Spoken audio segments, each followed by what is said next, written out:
RMC, Apolline Matin. 8h50, face à Canteloup.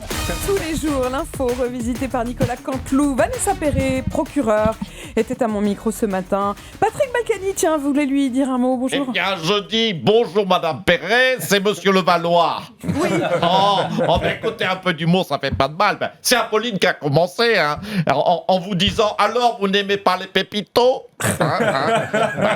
J'ai écouté attentivement votre interview, chère Apolline. Hein. Les narcotrafiquants qui se font quand même 50 000 € par jour. Ça, t'as entendu, Isabelle? 50 000 € quand même, hein? Oui, j'ai entendu. Tu vois, Patrick, on est vraiment des petits joueurs.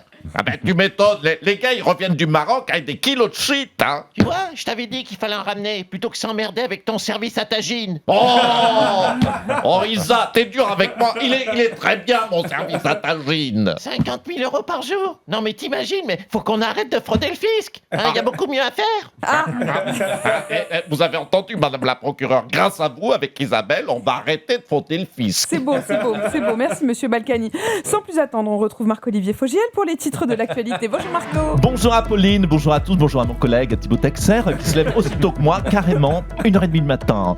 Vous savez, moi aussi, j'aurais pu être procureur anti-criminalité. Bah si, avec moi, tous ceux que j'interviewe, ils se mettent à table, je vous le dis. Hein. Allez, c'est parti pour les titres. Jean-Marc Morandini quitte CNews, mais avant, il aurait posé ses conditions, que soit organisé un pot de départ et qu'on y serve des petits écoliers. Jean-Marc Morandini qui envisagerait déjà de rebondir soit à l'Institut du monde arabe, soit sur Gulli. Et Nikos, d'ailleurs, notre ami Nikos Aliagas, souhaitait réagir. Ouais. Salut les loups.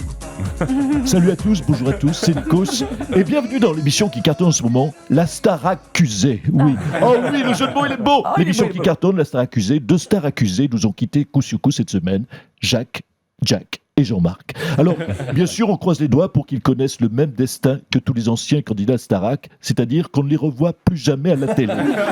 En tout cas, pas aux enregistrements de Voice Kids. Salut les loups. Merci à tous.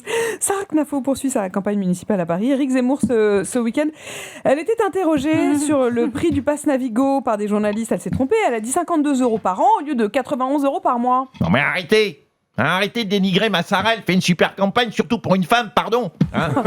Voilà. Mais non, mais ça lui fait du bien, elle prend l'air, elle fait des réunions de quartier avec d'autres bonnes femmes, elle parle de bac à fleurs, de menus de cantine. C'est très bien comme ça, chacun son truc, voilà. Dans la même interview, elle a été incapable de citer le nom de 3 joueurs du PSG. Non mais, excusez-moi, mais les joueurs du PSG, ils se ressemblent tous. Hein.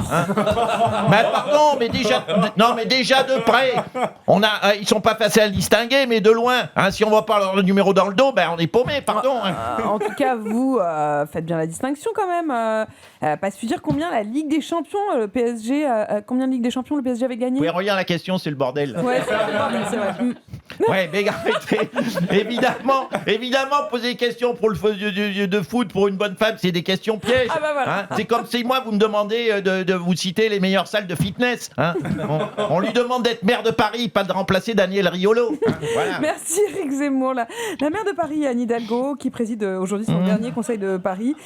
Justement, Anne Hidalgo est avec nous ce matin. J'imagine ça vous fait un petit pincement au cœur quand même. Ben forcément. Je pense, en tant que futur plus maire de Paris, à toutes ces personnes qui vont se retrouver orphelines après mon départ de la mairie de Paris. Vous pensez que vous allez manquer aux Parisiens ? Non, je pensais aux ouvriers des travaux publics. Eux, je suis sûr que je vais leur manquer. Et peut-être aussi aux humoristes et quelques imitateurs. C'est sûr.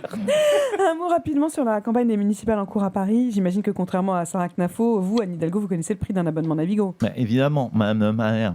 Hein, je connais très bien le prix des transports en commun parisiens. Mais pas seulement le métro ou le bus. Je peux vous donner le prix d'un Paris-Tahiti en business class sur Air France. Merci, madame Hidalgo. J'ai beaucoup d'autodérision. Oui, je vois. Le roi Charles est dans la tourmente de l'affaire Epstein. On apprend que le prince Andrew a invité Jeffrey Epstein à Buckingham Palace en 2010, alors qu'il avait déjà été condamné en 2008. Oh non, mais c'est une horreur. Stéphane Non, mais Bern. faire ça à Buckingham Palace, mais vous imaginez, Apolline, où normalement il n'y a que de vieilles personnes très dignes, très aristocrates. Là, c'est comme si on apprenait qu'il y avait des partous au Conseil constitutionnel. C'est pareil, hein, avec Alain Juppé en string string et Richard Ferrand portant des pinces à Oh, tétons. non, n'exagère pas. Oh, j'ai déjà l'image. Ah oui, je vois. Non, mais je vous préviens, si on découvre une photo du roi Charles dans un body en latex, je démissionne.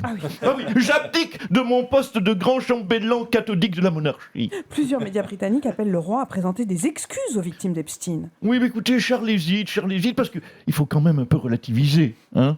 Ces filles, elles se prostituaient, d'accord, on est d'accord, c'est pas bien, moi c'est pas bien. Ok, mais enfin, c'était pas dans des hôtels Formule 1 avec des représentants en photocopieuse non plus. Hein. C'était pas dans une camionnette dans le bois de Boulogne, c'était à Buckingham Palace avec un prince et un multimilliardaire, des serviteurs et du champagne. J'ai pas raison? Vous voyez, même Aurel Gage hoche de la tête, il est d'accord.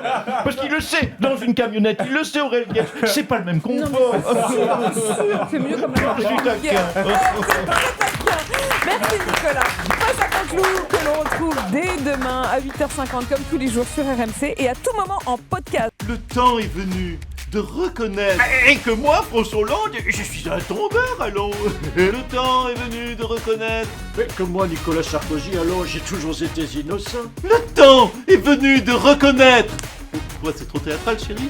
Que moi, Zinedine, pardon, mais j'attends la place de Didier. Que moi, Jean-Luc Mélenchon, tout le monde le sait. Moi, c'est la République, c'est moi. Pour moi, Philippe de Villiers, Vincent Bolloré, c'est à la fois le mécène et le messie. Et que moi aussi, Goulet, ça fait quand même 8 ans que j'attends que les téléphones sonnent. Hein.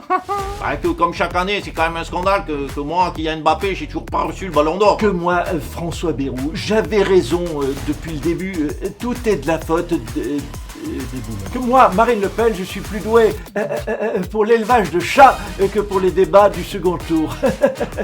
Que pour moi, Didier Deschamps, c'est bientôt fini, mais pour lui, ça y est, ça a déjà commencé. Le temps est venu de se retrouver du lundi au vendredi à 8h50 sur RMC.